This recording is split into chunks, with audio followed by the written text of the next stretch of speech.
నమస్తే, welcome to our channel SR9 TV Telugu. మన channel subscribe చేయండి, లైక్ చేయండి, షేర్ చేయండి. ప్లీజ్ సపోర్ట్ మీ.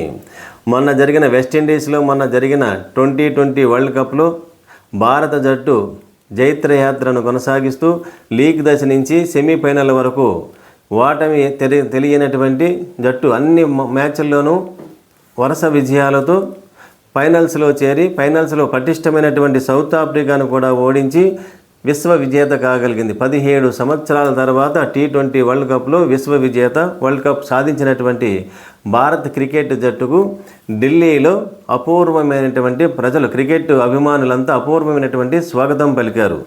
ఈ క్రికెట్ సభ్యులంతా భారత ప్రధానమంత్రి నివాసానికి వెళ్ళి ప్రధానమంత్రి నరేంద్ర మోడీ గారిని మర్యాదపూర్వకంగా కలుసుకున్నారు. వారు ప్రధానమంత్రి నరేంద్ర మోడీ గారు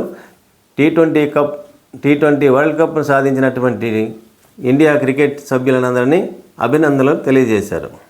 ఆ తర్వాత క్రికెట్ టీం అంతా ముంబైకి వచ్చినటువంటి సందర్భంలో ఓపెన్ టాప్ కారులో, జీప్లో రోడ్డు వైపున వస్తుంటే కొన్ని వేల మంది క్రికెట్ అభిమానులు వారికి స్వాగతం తెలియజేశారు.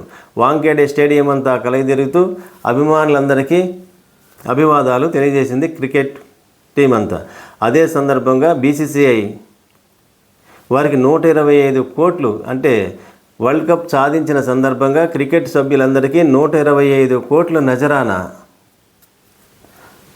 అవార్డును ప్రకటించి వారికి అందజేశారు. 17 ఏళ్ల తర్వాత మళ్ళీ T20 ప్రపంచ కప్ టైటిల్ సాధించి బార్బడోస్ నుంచి గురువారం స్వదేశానికి చేరుకున్న భారత క్రికెట్ జట్టుకు అపూర్వ స్వాగతం లభించింది. ఢిల్లీలోని తన నివాసంలో భారత జట్టు సభ్యులతో ప్రధానమంత్రి నరేంద్ర మోడీ గారు కలిశారు. సాయంత్రం ముంబైలో ఓపెన్ ట్యాప్ బస్సులో వేలాది మంది జన సందోహం నడుమ రోహిత్ శర్మ బృందానికి, అంటే క్రికెట్ టీం వాంఖేడే స్టేడియానికి వచ్చింది. విశ్వ విజేత అయిన భారత జట్టుకు BCCI 125 కోట్లు నజరానాను అందించింది. ఈ కార్యక్రమం ముగిశాక జట్టు సభ్యులందరూ స్టేడియం మొత్తం కలిగి తిరిగి అభిమానులకు అభివాదం తెలియజేశారు.